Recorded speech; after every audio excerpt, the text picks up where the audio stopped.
رابعہ بصری رحمت اللہ علیہ کو دنیا سے گئے ہوئے 1200 سال ہو چکے ہیں، لیکن ان کا نام آج بھی زندہ ہے، رابعہ بصری۔ گلگت کی عورتوں کو بھی پتہ ہے رابعہ بصری کوئی بڑی اعلیٰ درجے کی خاتون تھی، پنجاب کی عورت کو بھی پتہ ہے، عرب کی عجم کی عورتوں کو پتہ ہے رابعہ بصری نہ کوئی شہزادی تھی، نہ کوئی ملکہ تھی، نہ کوئی وہ خوبصورت تھی، نہ کوئی خاندانی تھی، بلکہ عورت ہونے کے لحاظ سے ہر عیب اس میں تھا۔ خاندان اچھا ہونا چاہیے تو وہ غلام تھیں، باندی تھی۔ شکل اچھی ہونی چاہیے تو وہ بدصورت تھیں، کالی تھی۔ پہ چلو شکل بے کیسی ہو، خاندان کیسا، اولاد کے قابل تو ہو۔ رابعہ بصری اولاد کے قابل بھی نہیں تھی، بانج اس کو کہتے ہیں، جو عورت اولاد کے قابل نہ ہو اس کو اردو میں بانج کہتے ہیں، عربی میں عقیم کہتے ہیں۔ آپ کی زبان میں بھی کچھ کہتے ہوں گے، ہیں؟ شونی تھی۔ تو اب بتاؤ، عورت ہونے کے لحاظ سے کوئی چیز ہے؟ شکل، پہلا تاثر شکل کالی، دوسرا تاثر خاندان غلام، تیسرا تاثر اولاد کے قابل نہیں، بانج ہے، شونی ہے۔ تو 1200 سال کے بعد میں گلگت میں کیوں اس کا نام بلند کر رہا ہوں؟ میں نے کسی بادشاہ کی بیوی کا نام تو نہیں لیا، سکندر کی بیوی اور بنو امیہ اور بنو عباس کی ملکہ اور بیگمات، ان کے نام تو نہیں لیے۔ میں کہہ رہا ہوں رابعہ بصری،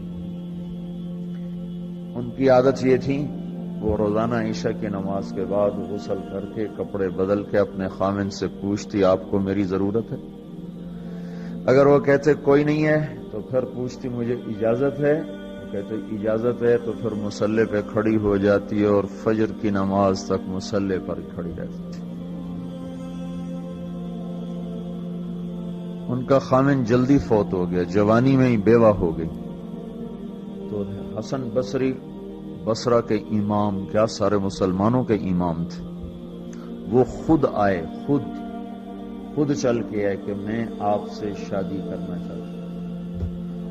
وہ کوئی شادی کا شوق نہیں تھا ان کو، وہ تو اولاد کے قابل نہیں، شکل صرف ان کی نیکی اور ان کا جو اللہ سے تعلق تھا، ان کو یہ لالچ ہوا کہ یہ میری بیوی ہو جائے تو اس کی توفیل شاید میری بخشش ہو جائے۔ تو ان کے پاس آئے، کہنے لگے رابعہ میں آپ سے شادی کرنا چاہتا ہوں، خود پیغام لے کر آئے۔ تو انہوں نے فرمایا میری 4 باتوں کا جواب دے دو تو میں شادی کر لیتا ہوں۔ کہنے لگے کیا؟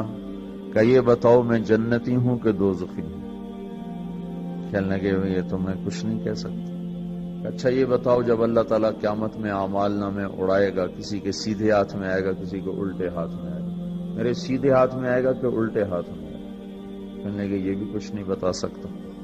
کہنے لگے اچھا یہ بتاؤ جب اللہ نیکیوں کو تولے گا، کسی کی نیکیاں بڑھ جائیں گی، کسی کے گناہ بڑھ جائیں گے، میرے گناہ زیادہ ہوں گے نیکیاں زیادہ ہوں گی؟ کہ یہ بھی نہیں بتا سکتا۔ کہ اچھا یہ بتاؤ جب لوگ پل صراط سے گزریں گے، کوئی پار نکل جائیں گے، کوئی نیچے گر جائیں گے، تو میں پار نکلوں گی کہ دوزخ میں گروں گی؟ کہنے لگے یہ بھی میں نہیں بتا سکتا۔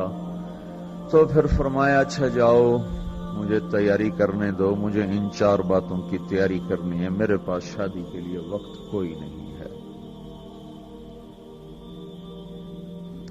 ایک دن اٹھی سالن پکانے کے لیے، سالن ہانڈی، دیکھا تو پیاز کوئی نہیں، اب پیاز کاٹ کے ہانڈی میں ڈالا جاتا ہے۔ اب پریشان بیٹھی ہیں، نہ کوئی بیٹا، نہ بیٹی، نہ خامد، نہ بھائی، نہ کوئی خادمہ۔ تب سوچ میں پڑی پیاز کہاں سے لوں؟ اوپر سے ایک چیل اڑتی ہوئی جا رہی تھی، اس کے پنجوں میں پیاز تھا۔ جب وہ اوپر آئی ہے تو اس کے پنجے چھوٹے اور پیاز سیدھا رابعہ بصری کی گود میں آ کے گرا۔ جو ہم سے دوستی لگاتے ہیں ہم پرندوں کو ان کا خدمت گزار بنا دیتے ہیں۔ ہاں، جو اللہ سے دوستی لگا لیتے ہیں اللہ دنیا ان کے لیے مسخر کر دیتا، اللہ دنیا ان کے پاؤں میں ڈال دیتا۔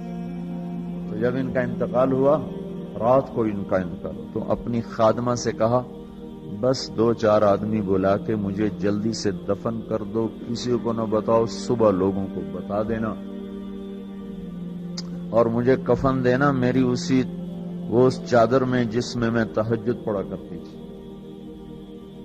تو انہوں نے راتوں رات دفن کر کے صبح اعلان کیا، شور مچ گیا، ہائے کیوں بتایا، کیوں نہیں بتایا، کیوں؟ تو اگلی رات ان کی خادمہ نے ان کو خواب میں دیکھا، سبز لباس پہنا ہوا، حسن و جمال، سورج چہرے پہ چمک رہا۔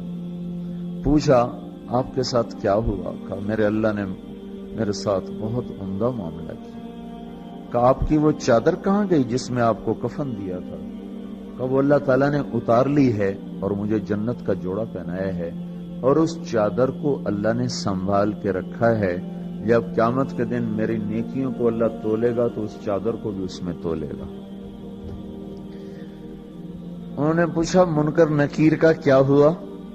سوال جواب ہوتا ہے نا، منکر نکیر آتے ہیں، ان کا کیا ہوا؟ کہا وہ آئے تھے تو انہوں نے مجھ سے کہا من رب کی، تیرا رب کون ہے، تیرا رب کون ہے؟ تو میں نے منکر نکیر سے کہا جس اللہ کو 40 سال نہیں بھلایا اس کو 4 ہاتھ زمین کے نیچے آ کر میں بھول جاؤں گی۔ یہ نہیں کہا ربی اللہ ہے، بلکہ ان کو یوں کہا کہ جس رب کو 40 سال میں نہ بھلا سکی اس کو 4 ہاتھ زمین کے نیچے آ کر میں بھول جاؤں گی۔ تو منکر نکیر نے کہا اس کا آگے کیا حساب لینا، چلو بھائی واپس چلو، چلو بھائی واپس چلو۔ یہ بات آپ نے حضرت عمر سے فرمائی تھی، عمر وہ کیا دن ہوگا جب تو قبر میں ہوگا اور منکر نکیر آئیں گے زمین کو چیرتے ہوئے، اور ان کے ہاتھ میں ہتھوڑا ہوگا، ساری دنیا کے انسان جن اٹھانا چاہیں تو اٹھا نہیں سکیں گے، اور ان کی آواز میں بجلی کی کڑک ہوگی، اور وہ زمین کو چیرتے ہوئے آئیں گے، ان کے دانت لمبے ہوں گے، تو وہ آ کر تم سے سوال کریں گے من ربک ما دینک من نبیک۔ تو حضرت عمر کہنے لگے یا رسول اللہ میرے ہوش ٹھیک ہوں گے؟ جیسے میں اب بیٹھا ہوں میں ایسے ہوں گا؟ تو ہمارے نبی نے فرمایا ہاں تو ایسے ہی ہوگا جیسے تو اب بیٹھا ہوا ہے۔ تو کہنے لگے پھر میں اچھی طرح ان سے نمٹ لوں گا۔ تو جبریل آئے، جبریل آئے، کہنے لگے یا رسول اللہ ہم دیکھ رہے ہیں آگے کہ عمر کو جب قبر میں ڈالا جائے گا اور آ کر منکر نکیر ان سے سوال کریں کہ من ربک، تو یہ کہیں گے ربی اللہ فمن ربکما، میرا رب تو اللہ ہے، تم بتاؤ تمہارا رب کون ہے؟ میرا دین تو اسلام ہے، تم بتاؤ تمہارا دین کیا ہے؟ تو وہ منکر نکیر کہیں گے عجیب بات ہے، ہم تمہارا حساب لینے آئے کہ تم ہمارا